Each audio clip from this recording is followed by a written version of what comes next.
Kemelut di Majapahit.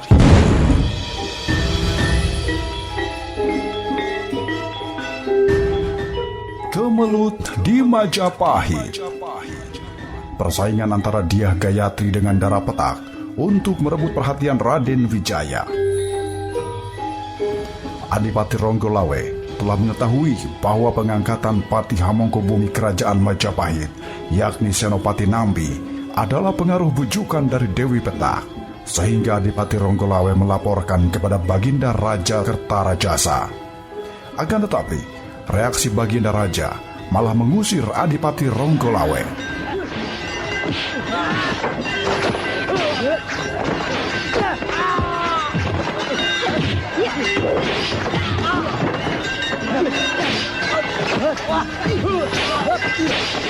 Lantas apakah benar Dara Petak dan Patih Nambi tengah menyusun siasat untuk membunuh raja? Dan apakah yang terjadi jika memang itu terbukti?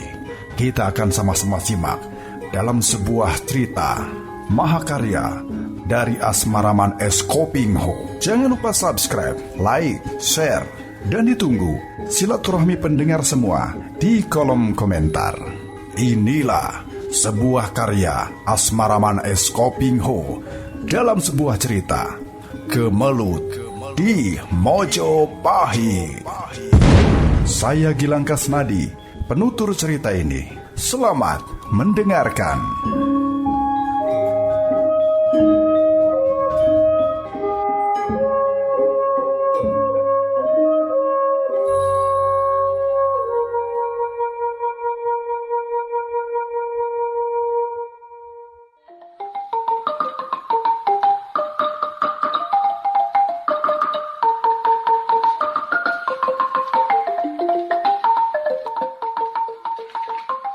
Ibunda, haruskah kita meninggalkan semua ini dan pergi melarikan diri? Apakah tidak ada jalan lain, Ibu?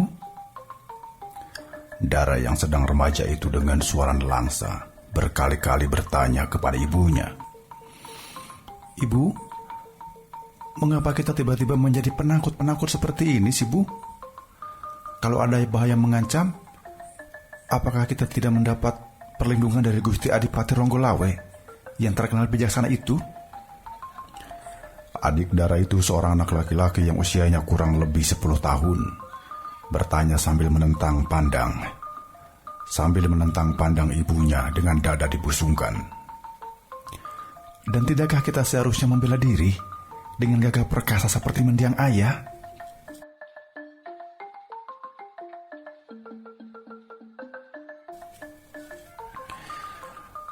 Ibu mereka yang sedang mengajak kedua orang anaknya itu berkemas, menarik napas panjang, lalu memberi isyarat kepada kedua anaknya untuk mengikuti masuk ke dalam bilik, di mana dia lalu duduk di atas pembaringan dan dua orang anaknya itu berlutut di atas lantai depan ibu mereka, yang kelihatan gelisah dan bersungguh-sungguh, sehingga mereka berdua ikut menjadi khawatir. Ibu itu berusia kurang lebih 40 tahun. Masih cantik sekali biarpun pakaiannya sederhana. Kulitnya kuning langsat, dan wajahnya masih kelihatan segar dan belum ada keriput merusak kulit mukanya. Dia kelihatan gelisah dan pandang matanya seperti seekor kelinci ketakutan. Seringkali memandang ke arah pintu kamar itu seolah-olah setiap saat akan muncul mara bahaya dari pintu itu. Kalau dia memandang kedua orang anaknya, alisnya berkerut karena sesungguhnya mereka inilah yang membuat dia merasa gelisah, terutama kalau dia melihat anak perempuannya. Janda Galuh Sari merasa dadanya seperti ditusuk. Dia tidak mengkhawatirkan dirinya sendiri, akan tetapi dia khawatir kalau malapetaka menimpa kepada kedua orang anaknya. Lestari, Dara remaja itu memandang kepada ibunya dengan wajah pucat. Pekerjaan berkemas tadi yang dilakukannya dengan pengerahan sedikit tenaga membuat rambutnya yang ikal mayang agak kusut, dan beberapa ikal anak rambut di dahinya menjuntai dan melingkar ke bawah. juga di depan kedua pelipisnya. Beberapa kali jari-jari tangannya yang kecil meruncing itu menyibakkan anak rambut yang menggelitik. Akan tetapi anak-anak rambut yang nakal itu berjuntai kembali ke atas dahi dan pipinya yang berkulit halus dan tipis. Sepasang matanya jeli bersinar-sinar seperti bintang senja, dihiasi bulu-bulu mata yang panjang lentik dan lebat sehingga membentuk garis menghitam di sekeliling matanya. Dilindungi oleh sepasang alis yang kecil panjang hitam melengkung seperti dilukis. Hidungnya kecil mancung, cuping hidungnya tipis dan mudah bergetar. Serasi sekali dengan sebuah mulut yang memiliki daya tarik paling kuat. Mulut yang manis dan indah, dengan bibir yang penuh dan tipis. Merah basah seperti buah tomat matang yang membuat orang ingin sekali menggigitnya. Di balik sepasang bibirnya agak terbuka ketika dia memandang ibunya itu, mengintai deretan gigi-gigi putih mengkilap, rata dan menjadi lebih indah karena dipanggur atau dipasah. Dan samar-samar, nampak ujung lidah merah kecil menempel di antara dua deretan gigi yang agak terbuka.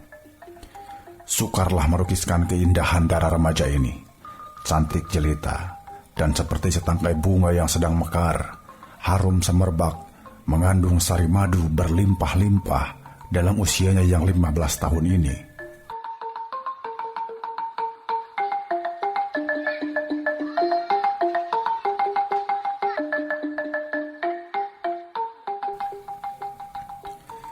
Sutejo, adiknya yang baru saja berusia 10 tahun, telah membayangkan sikap gagah seorang ksatria.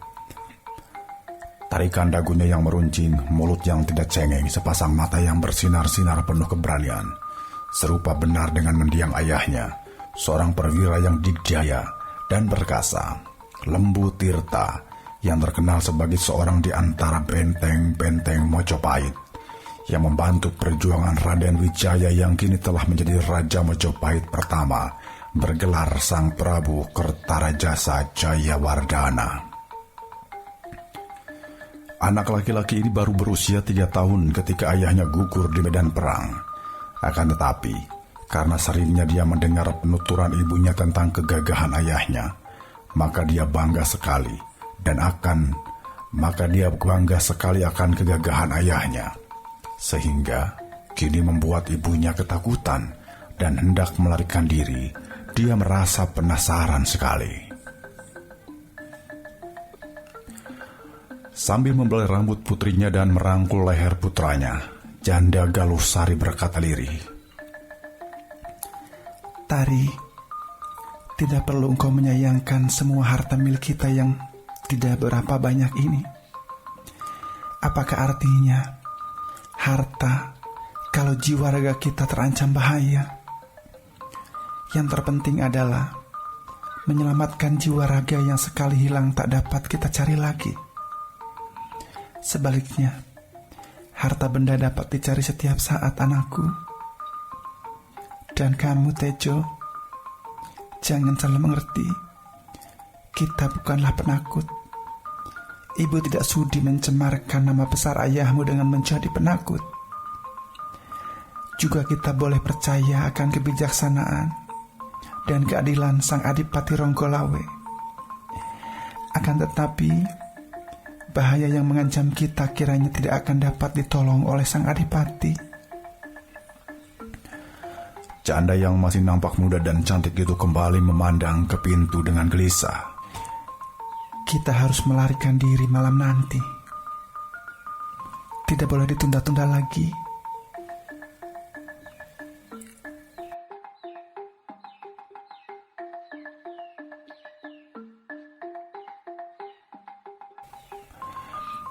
Akan tetapi mengapa, Ibu?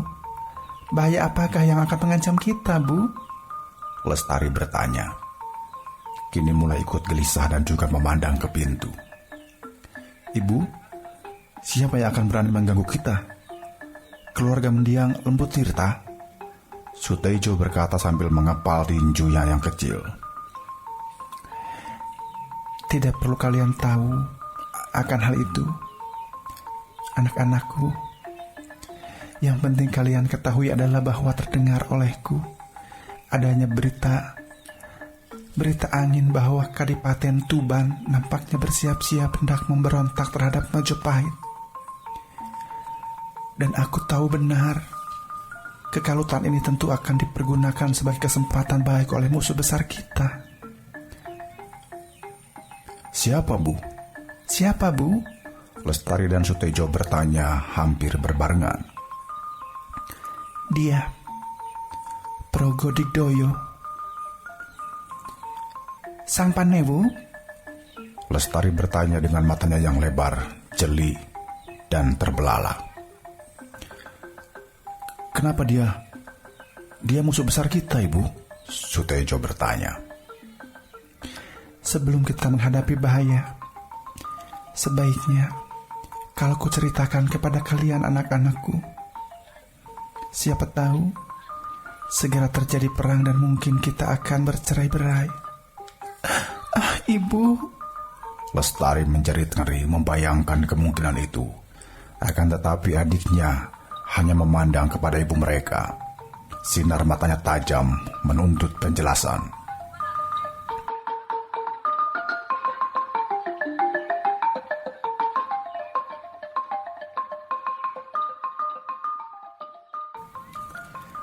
Kalian tentu tahu bahwa Panewu Progodigdoyo masih terhitung sebagai anak sang adipati, karena dia adalah keponakan dari Ibu Gusti Adipati Ronggolawe. Karena itu, kekuasaannya tinggi, apalagi dia diangkat sebagai Panewu yang mengepalai pasukan besar, anakku. Sebaliknya, ibumu hanya seorang janda, dan kita tidak dapat berbuat sesuatu. Memusuhi dia sama artinya seperti ketimun lawan duren. Akan hancur sendiri kita. Ibu, ceritakan apa yang terjadi dan apa yang dilakukan oleh Panewu Progodigdoyo, Ibu. Sutejo menuntut. Suaranya penuh desakan dan penasaran. Semenjak belasan tahun yang lalu, perwira Lembut Tirta mendiang ayah kalian, dan perwira Progodigdoyo di samping perwira-perwira lain, termasuk Gusti Adipati Ronggolawe yang sekarang menjadi Adipati Tuban, adalah pembantu-pembantu Gusti Prabu Kertaraja Sajayawardana yang dahulu masih bernama Raden Wijaya. Mereka semua berjuang bahu-membahu sebagai rekan-rekan yang saling setia. Akan tetapi, sejak mendiang ayah kalian menikah dengan ibumu, terjadi keretakan antara ayah kalian dengan Progodigdoyo. Kenapa, Ibu? Lestari bertanya ketika mendengar suara ibunya terputus-putus. Ibumu yang menjadi sebab, anak-anakku. Progodigdoyo mencintai ibumu, akan tetapi aku memilih perwira Lembut Tirta. Lestari dan Sutejo saling pandang. Kemudian mereka memandang lagi kepada ibu mereka, Janda Galosari, yang menarik napas panjang.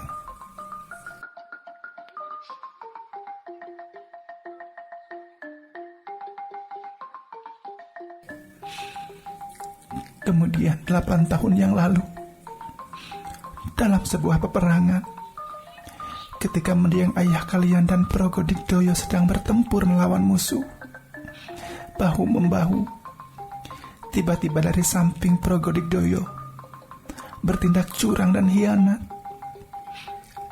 Ayahmu diserang dengan keris dan ditusuk lambungnya sehingga roboh. Ibu. Lestari menjerit dan terisak. Si keparat Progodigdoyo. Sutejo mengepalkan tinju dan sepasang matanya yang amat tajam itu bersinar-sinar. Jangan berteriak seperti itu, Tejo. Sudah kukatakan, kita tidak berdaya, dan rasa penasaran ini harus kita kubur saja di hati. Hening sejenak di bilik itu.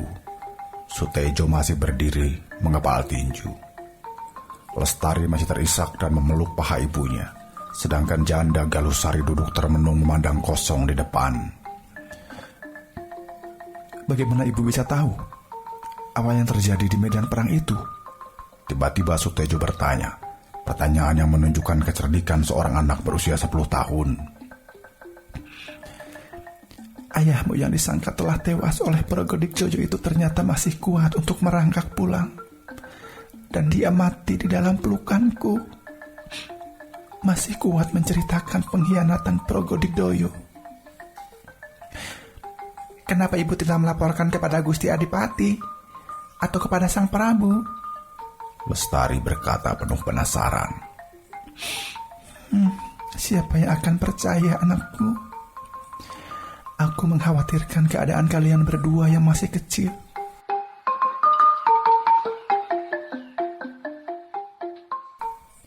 Maka aku diam saja, pura-pura tidak tahu, karena kalau aku memusuhinya, kita semua akan celaka. Apalagi karena Progodik Doyo adalah saudara sepupu Gusti Adipati Ronggolawe. Ibu penakut! Tiba-tiba Sutejo berteriak. Mukanya merah dan matanya melotot memandang ibunya.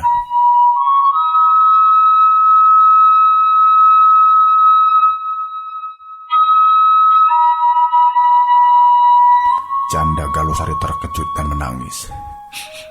Kalian tidak tahu betapa hebat aku menderita. Betapa Progodik Doyo selama ini berusaha untuk membujukku, untuk mengambil aku sebagai selir dengan janji-janji muluk. Namun aku selalu menolak dan mempertahankan diri, tanpa berani menyebut-nyebut peristiwa itu. Dia sudah mengancam, akan tetapi agaknya belum memperoleh kesempatan baik. Sekarang ada berita bahwa Tuban akan memberontak terhadap Mojopahit. Hal ini berbahaya sekali, anakku. Tentu dia akan mempergunakan kesempatannya lagi, selagi keadaan kalut, untuk melakukan dan melaksanakan ancamannya, yaitu memaksaku. Maka lebih dulu kita harus menyingkir, minggat ke daerah Majapahit. Sejenak suasana hening sekali. Yang terdengar hanya langkah-langkah halus janda Galusari yang mulai menyalakan lampu-lampu karena cuaca mulai gelap. Kemudian janda cantik itu duduk lagi dan merangkul Sutejo yang kelihatannya masih marah, mencium dahi putranya itu. Tejo, ibumu bersabar dan menahan segala derita demi untuk keselamatan engkau dan Mbak Yumu. Kalau tidak ada kalian, apakah kau kira ibu masih suka hidup menderita seperti ini? Lebih baik menyusul ayah kalian. Ibu, Tejo dan Lestari berteriak dan merangkul ibu mereka. Bertangisanlah 3 orang itu dan akhirnya janda Galusari dapat menangkan mereka.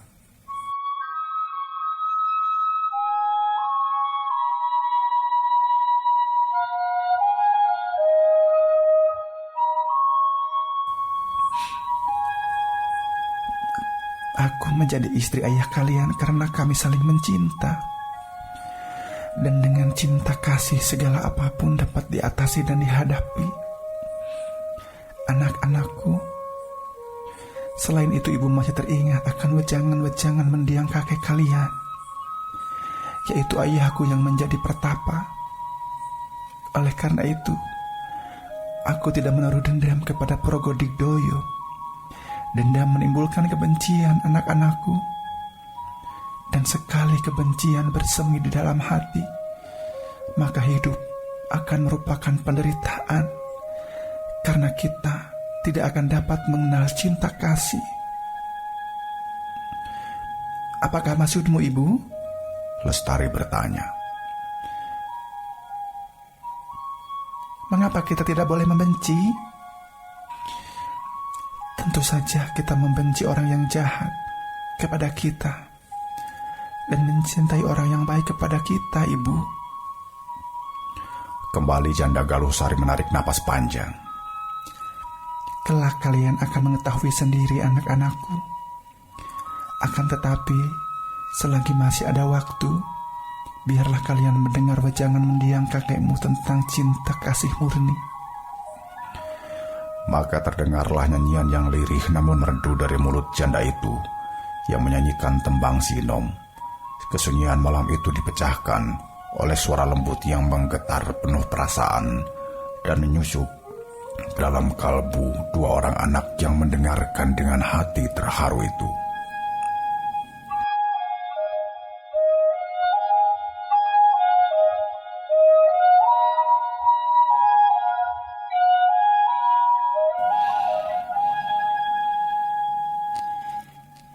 Cinta kasih tidak akan dapat berwujud apabila 5 macam penonjolan diri ini berkuasa. Loba ialah ketamakan, selalu merasa kurang. Moha gila hormat, selalu merasa benar sendiri. Murka, mudah marah, dan banyak membenci.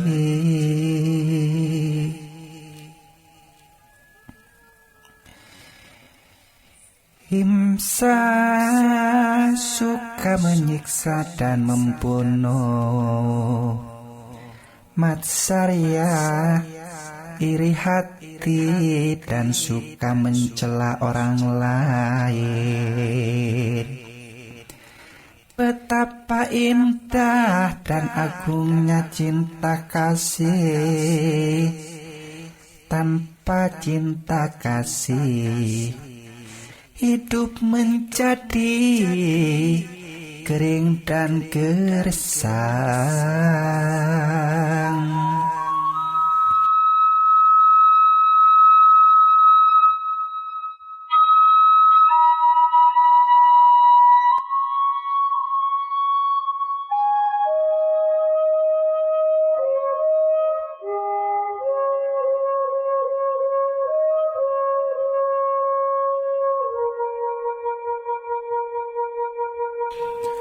Suasana menjadi sunyi hening ketika tembang itu habis dinyanyikan. Akan tetapi hanya sebentar saja, karena segera terdengar suara kasar dari luar pintu.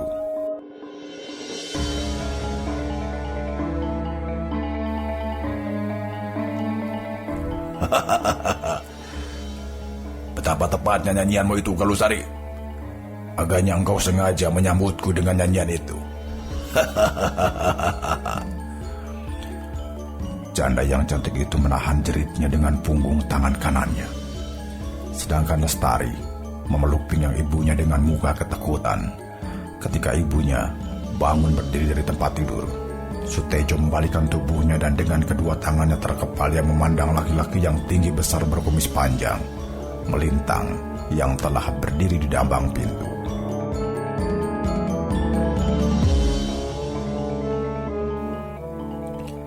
Seorang laki-laki yang sikapnya gagah dan kasar. Selain tubuhnya tinggi besar dan kumisnya panjang melintang di atas mulut seperti kumis Gatot Kaca, juga pakaiannya sebagai seorang panewu membuatnya kelihatan rapi dan gagah. Seorang bangsawan yang berwibawa, hidungnya besar membengol. Ciri seorang laki-laki yang dikuasai hawa nafsu birahi yang besar dan matanya lebar tak mengenal takut. Inilah Panewu Progodigdoyo yang sejak muda menjadi seorang prajurit pilihan, gagah, perkasa, dan sakti. Masih saudara sepupu, juga kepercayaan Adipati Ronggolawe di Tuban. Melihat munculnya Panewu yang baru saja menjadi bahan percakapannya dengan kedua orang anaknya, muka janda Galusari menjadi pucat sekali. Tak disangkanya bahwa musuh besar itu akan secepat itu muncul di dusun Kembang Sari, yaitu tempat tinggalnya yang berada di sebelah selatan Tuban. Akan tetapi masih termasuk wilayah Kadipaten Tuban. Dusun ini adalah dusun kampung halaman mendiang suaminya. Sebuah dusun yang kecil saja namun indah karena berada di lereng pegunungan.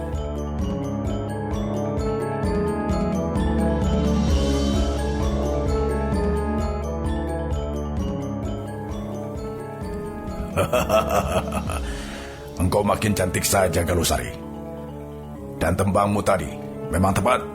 Hidupku kering dan gersang karena rinduku kepadamu, Galusari.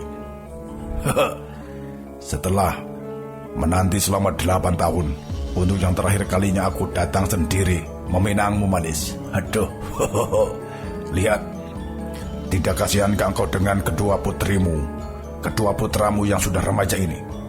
Cantik jelita seperti ibunya.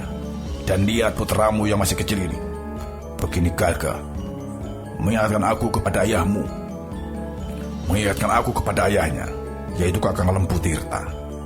Mari, engkau ikut dengan aku ke Kadipaten, dan anak-anakmu akan menjadi anak-anakku terhormat dan hidup mulia. Tidak sudi aku. Bentakan nyaring ini keluar dari mulut Sutejo yang berdiri tegak memandang Panewu Progodigdoyo. Tanpa rasa takut sedikit pun. Engkau mendengar itu, Progodigdoyo? Itulah suara mendiang Kakang Mas Lembu Tirta melalui mulut anak kami, dan juga menjadi suara hatiku. Engkau tahu bahwa aku tidak mau menikah dengan siapapun. Maka tinggalkanlah kami. Tinggalkan kami, Progodigdoyo. Biarkan aku menjanda selama hidup, mendidik anak-anakku sendiri. Tanpa diundang, Progodigdoyo lalu duduk di atas kursi di bilik itu dan memandang kepada ibu dan 2 orang anaknya yang kini duduk di atas pembaringan. Matanya sejak tadi memandang dan menjelajahi wajah dan bentuk tubuh janda itu. Kadang-kadang menelan ludah. Dan kala menjing di kerongkongannya bergerak-gerak. Kalau matanya tiba-tiba di bagian tubuh yang membangkitkan birahinya, sinar matanya seperti membelai dan mengelus-ngelus tubuh janda itu. Galusari, kenapa sampai sekarang pun engkau masih berkeras dan tega sekali engkau merusak hatiku? Aku kesepian, Galuh. Aku rindu padamu. Jangan berkata begitu, Panewu Progodigdoyo. Bukankah di rumahmu telah ada istrimu dan para selirmu? Mereka itu kelihatannya seperti sampah di waktu aku memandangmu. Kecantikan mereka dibanding dengan engkau seperti bintang-bintang berjajar bulan purnama. Ingat, Galusari, aku cinta padamu. Aku kasihan kepadamu dan sudah sepatutnya kalau aku yang melindungi janda Kakang Lembu Tirta. Mengingat betapa kami seperti saudara sekandung, Kakang Lembu Tirta tentu akan rela melihat bekas istrinya menjadi kekasihku yang tercinta. Bohong. Ayah tidak akan rela karena engkau telah membunuhnya.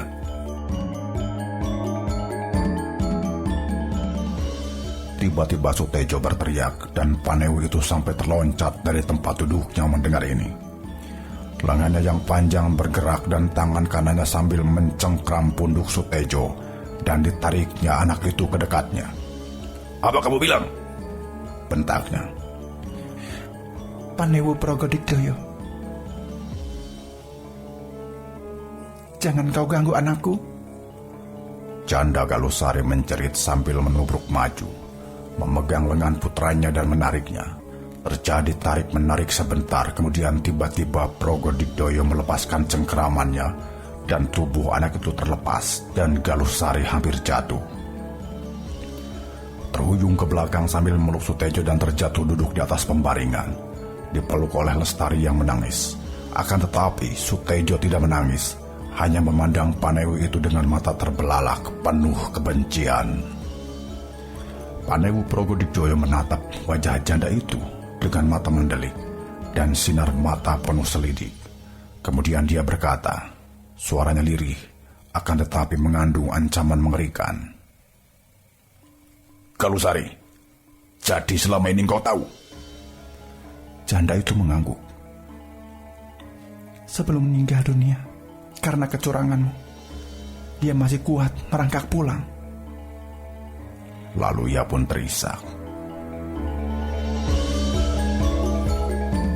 Progodigdoyo kelihatan terkejut dan juga tidak enak hati. Akan tetapi, rasa malu karena kecurangannya itu bukan membuat dia mundur, bahkan membuat hatinya yang sudah dibikin keruh oleh nafsu birahi itu makin nekat. Kalau begitu, ketahuilah bahwa apa yang kulakukan dahulu itu adalah demi cintaku kepadamu, Galusari. Maka, mau tak mau engkau harus menjadi milikku. Keparat, hina. Sutejo tiba-tiba memaki dan seperti seekor harimau kecil, anak itu menerjang ke depan. Kepala tangannya yang kecil itu memukul ke arah perut Panewu. Tentu saja, sang Panewu dengan amat mudahnya menangkap kedua lengan Sutejo yang meronta-ronta dengan sia-sia.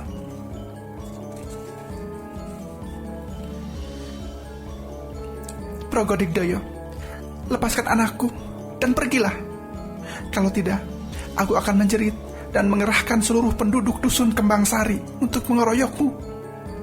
Galusari menjerit. Kau boleh berteriak dan menjerit sesuka hatimu, manis. Kembang Sari sudah dikepung oleh pasukanku. Siapa yang akan berani melawan dan memberontak? Kembalikan anakku. Akan tetapi Progodigdoyo yang kini maklum bahwa rahasia yang membunuh Lembu Tirta sudah ketahuan, dan bahwa putra dari Lembu Tirta ini kalau dibiarkan hidup kelak akan membuat repot dan susah saja, lalu memanggil pembantunya. Kelabang Juring, disinilah. Dari luar berkelebat bayangan orang dan tampak seorang laki-laki berusia 30 tahun lebih.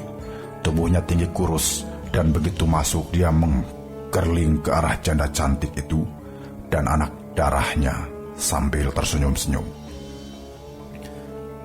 Bawa anak ini ke hutan, dan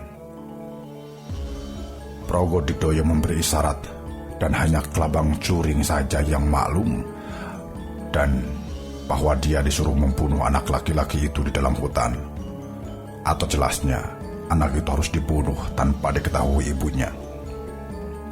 Baik, Kakang Panewu, katanya sambil tertawa, dan suara ketawanya masih keras ketika Sutejo berusaha meronta-ronta dan melepaskan diri ketika kedua lengannya dipegang oleh orang tinggi kurus itu dan tubuhnya diseret keluar.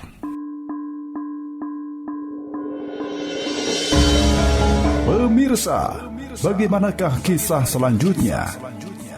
Kita akan sama-sama ketahui di episode berikutnya. Masih dalam cerita Kemelut di Mojopahit, sebuah mahakarya Asmaraman S. Kopingho. Nantikan hanya di channel YouTube Sasakala.